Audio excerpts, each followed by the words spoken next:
Olá pessoal, aqui professor Adalberto trazendo uma reprise da aula da última quinta-feira.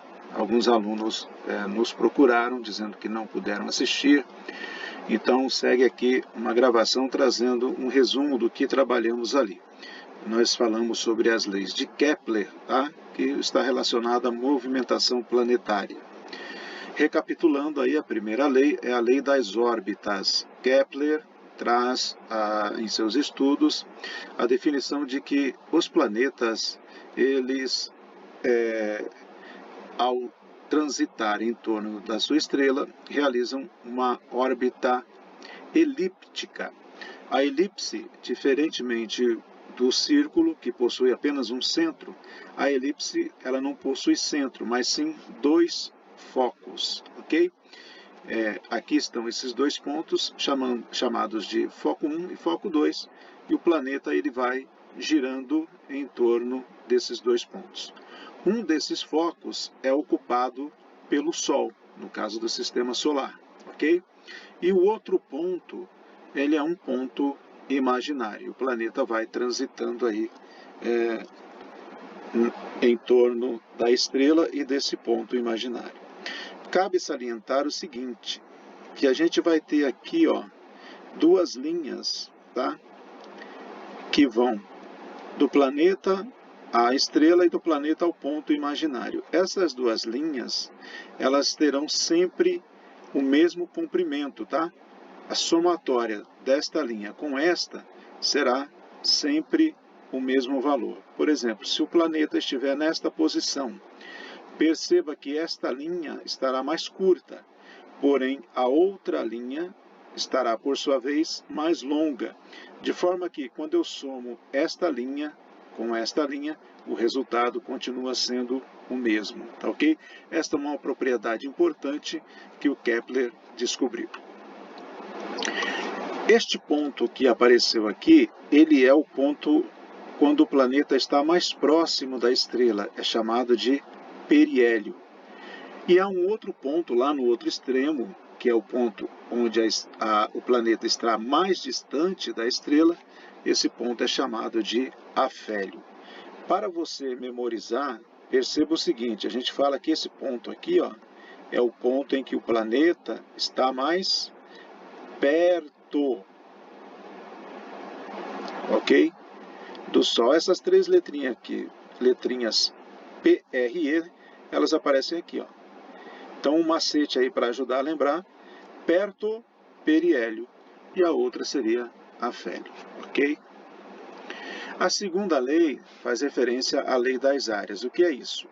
O planeta ele vai girando em torno da estrela, seguindo a sua órbita elíptica, e ele vai varrendo algumas regiões aí no espaço que formam uma área, como o caso aqui, a área 1, ou quando ele está aqui no outro extremo, formando a área 2. Kepler também descobriu o seguinte, essas áreas, embora tenham formatos diferentes, elas são idênticas. Então, A1 é exatamente igual a A2, ok? Vamos fazer aqui um pequeno exercício para a gente verificar isso. Eu separei as duas áreas e vou colocá-las sobre um papel quadriculado. Então, aí está. Para facilitar a nossa observação, eu vou alinhar os lados dessas figuras com as linhas desse quadriculado. Então, está aqui. Vamos observar primeiro a figura A1. E eu quero que você observe comigo, olha só, quadradinhos inteiros eu tenho aqui 1, 2, 3, 4, 5, 6, 7, 8. Perceba que quando eu junto esse pedaço, por exemplo, com esse aqui, eu tenho mais um quadradinho, né? Então, ali 8, 9. E esses aqui vão formar, juntando todos esses pedacinhos, mais dois quadradinhos. Então, nós descobrimos que a área 1 é igual a 11 quadradinhos, ok? Obviamente que o papel quadriculado não permite que a gente faça o cálculo certinho aí. Mas se dispuséssemos de um instrumento de precisão, vocês veriam que é exatamente igual. Já a área 2, veja só, 1, 2, 3, 4, 5. Perceba que esse pedacinho aqui se encaixa exatamente aqui. Esse outro pedacinho se encaixa aqui e assim por diante. Então basta nós contarmos aqui na sequência. E vamos descobrir que esta outra figura também vai ter 1, 2, 3, 4, 5, 6, 7, 8, 9, 10, 11 quadrados. Então, A2 também é igual a 11 quadrados. Então, de certa forma, é um exercício simples, uma observação que mostra para a gente que a área 1 é igual à área 2, tá? Então, aqui, ó, A1 igual a A2. Isso para qualquer posição que o planeta estiver aí na sua órbita. Outro fato importante é o seguinte, já que ele tem áreas iguais e formatos diferentes aqui, acontece uma coisa interessante com a velocidade do planeta. Observe o seguinte, para ele ir, por exemplo, vamos chamar essa posição de A e essa posição de B, perceba que essa linha tracejada aqui, ó, ela é mais comprida do que nesse outro lado. Vamos supor que aqui seja o ponto C e aqui o D. Perceba que aqui a linha é bem menor. Mas como ele faz isso no mesmo tempo, ele cobre essas áreas iguais em tempos iguais, ele vai conseguir fazer isso apenas e somente se ele estiver com uma velocidade, vamos chamar essa aqui de velocidade 1 e essa aqui de velocidade 2, perceba, esse pedacinho aqui é bem menor, então a velocidade dele não precisa ser tão grande. Mas para ele fazer isso aqui no mesmo tempo, esse lado de cá, a velocidade dele tem que ser maior. Então V1 é maior do que V2. E nisso Kepler descobriu que ao longo da sua órbita, ao longo da sua trajetória ali, elíptica, o planeta tem pontos em que ele tem uma velocidade muito maior.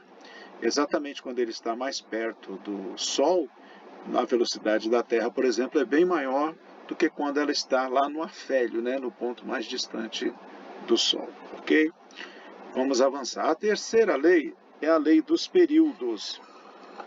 Kepler conseguiu relacionar o tempo em que um planeta leva para dar a volta em torno do Sol e a sua distância média em relação ao Sol. Então, numa elipse, nós temos aqui duas linhas importantes, que são dois eixos, que nós vamos chamar aqui de semi-eixo menor e também o semi-eixo maior. O que vai interessar para a gente é esse pedaço aqui, ó. Aqui nós vamos chamar de raio médio, ok? A distância média entre a estrela e o planeta. No caso aqui, nós vamos representar apenas pela letra R. E o período em que o planeta leva para dar essa volta aqui em torno do Sol, nós vamos chamar de letra T. Kepler desenvolveu uma formulinha em que ele coloca o seguinte, T ao quadrado sobre R ao cubo, ele diz que isso é igual a uma constante, tá?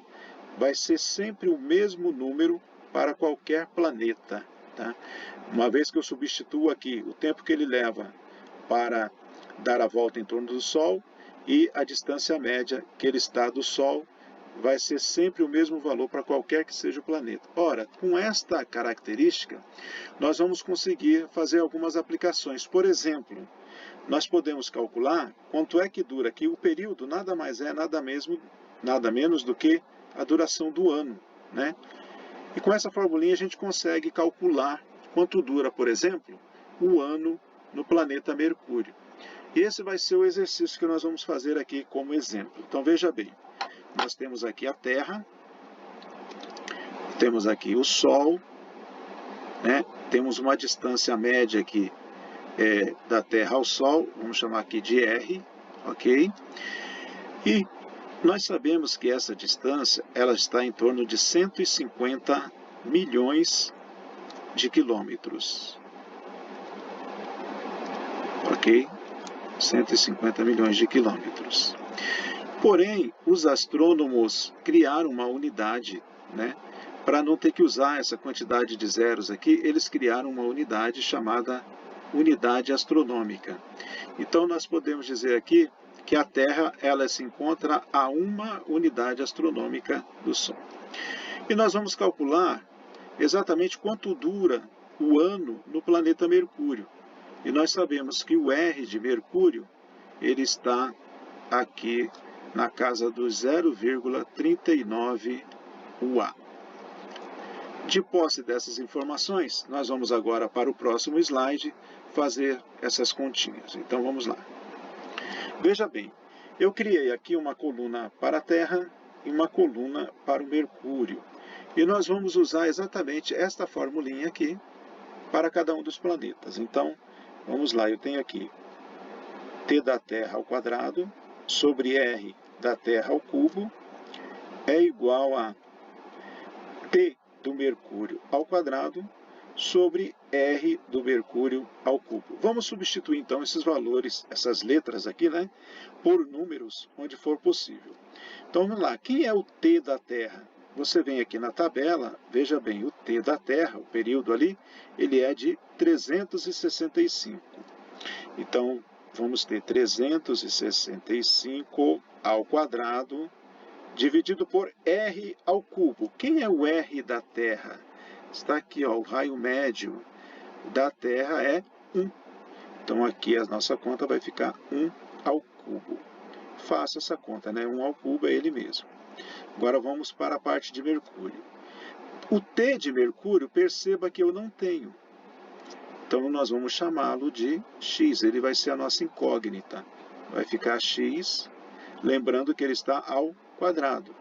E o R de Mercúrio é 0,39. Então 0,39, lembrando que isso está ao cubo. Vamos voltar aqui para a apresentação. Ele está ao cubo, então vamos colocar aqui entre parênteses e o expoente aqui. Bom, eu vou abrir agora aqui a calculadora para a gente fazer essa continha. A primeira continha que a gente vai fazer é esta potência aqui, 365 ao quadrado. Então acompanhe aí.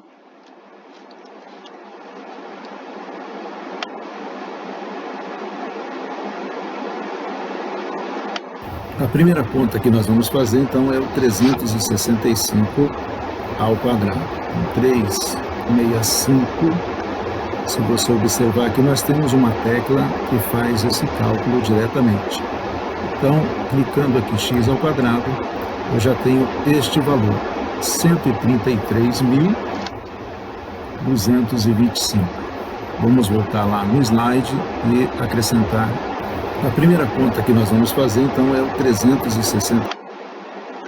Então, voltando aqui, a gente já está de posse daquele primeiro resultado, 133.225 sobre 1 ao cubo é 1 vezes 1 vezes 1, que é ele mesmo. E do outro lado, o x ao quadrado, não dá para fazer nada com ele ainda, eu vou simplesmente repetir. Mas nós temos essa conta aqui, 0,39 ao cubo. Então vamos lá para a calculadora fazer essa potenciação. Então está aqui. Nosso próximo cálculo é o valor de 0,39 ao cubo. Então 0,39 elevado ao cubo, né? É ele vezes ele mesmo 3 vezes. Então, na calculadora científica, nós temos esta tecla aqui, ó, de atalho, x elevado a y. Observe que quando eu clico nesta tecla, aqui em cima aparece, né, essa configuração 0,39. Este acento circunflexo aqui na linguagem de máquina representa a potenciação. Falta eu digitar o quê? O expoente, que no caso é 3. Clico em igual, observe, aqui em cima, ó, veja bem a sintaxe, 0,39 elevado a 3 igual a 0,059319. Vamos considerar apenas essas 3 casas decimais aqui, com 0,059. Então voltamos aqui, vamos colocar aquele resultado, 0,059. E agora a gente vai fazer aqui um artifício matemático, que é a multiplicação cruzada, ok? Então, ó, quem está em cima multiplica quem está embaixo multiplica quem está em cima. Isso aqui chama-se multiplicação cruzada, popularmente chamado de multiplicar em cruz, ok? Então vamos lá, como vai ficar a nossa continha? Vai ficar 1 vezes x ao quadrado é x ao quadrado. E aí nós temos que fazer esta multiplicação aqui. 133.225 vezes 0,059. Então vamos voltar lá na calculadora e fazer esta continha. Efetuando então esta multiplicação, nós vamos ter 133.225 vezes 0,059. Isso vai nos dar um valor de 7.860,275. Para efeitos de facilitação de cálculo, vamos considerar apenas esta parte inteira aqui, 7.860. Vamos voltar. Então, colocando aqui 7.860, ok? Veja bem, eu achei que o valor de x ao quadrado é isso, mas eu não quero o valor de x ao quadrado, quero apenas o valor de x. Então eu preciso tirar esse expoente daqui. E para tirar o expoente, a operação que eu faço é a de raiz quadrada, ok? Então esse expoente virou uma raiz quadrada aqui, ó, 7.860. Eu vou chegar aqui no valor de x que eu estou procurando. Voltemos lá na calculadora para extrair esta raiz. Vamos ver aqui o resultado final. Por fim, nosso último cálculo será extrair a raiz quadrada de 8.000, de 7.000, aliás, vamos zerar aqui, 7.864. A tecla para a raiz quadrada já está aqui, ó. Quando eu clico, ele já me dá o valor de 88,67. Por fim, nosso... Então, eu vou usar apenas a parte inteira lá. Vamos deixar as casas decimais de lado, que aqui o que está valendo é apenas o nosso raciocínio. E a gente descobre que o período de Mercúrio, né, ou seja, o tempo que ele leva para dar uma volta em torno do Sol, é de apenas 88 dias terrestres, né? 88 dias aí, vamos colocar aproximadamente 3 meses, né? Colocando o mês aí com 30 dias, 3 vezes 30, 90. Então, a cada 3 meses, o planeta Mercúrio dá uma volta em torno do Sol, enquanto que a Terra leva 365 dias para fazer o mesmo, ok? Então, agora vai ficar para vocês um exercício de treino. Assistam o vídeo quantas vezes for necessário para você entender aí o passo a passo do cálculo. E a pergunta agora está sendo feita em relação a Vênus. Quantos dias terrestres dura o ano em Vênus, ok? Então, voltando aqui, ó, só para você ter uma ideia, aqui está, ó, a distância entre o Sol e Vênus está aqui na casa do 0,69 unidade astronômica, tá ok? Então você vai fazer os cálculos agora com este valor e com o valor da Terra, como a gente usou. Daria para fazer com o valor que a gente descobriu para Mercúrio? Daria, sem problema nenhum, tá? Então, aqui está. Fica este exercício aí para vocês treinarem e eu vou colocar depois no blog a atividade, onde vocês também terão que responder, tá ok? Então, para você que perdeu a aula, está aí este reforço, esta revisão, a fim de ajudá-lo, tá ok? Espero vê-los em breve, usem máscara, cuidem-se. Tchau!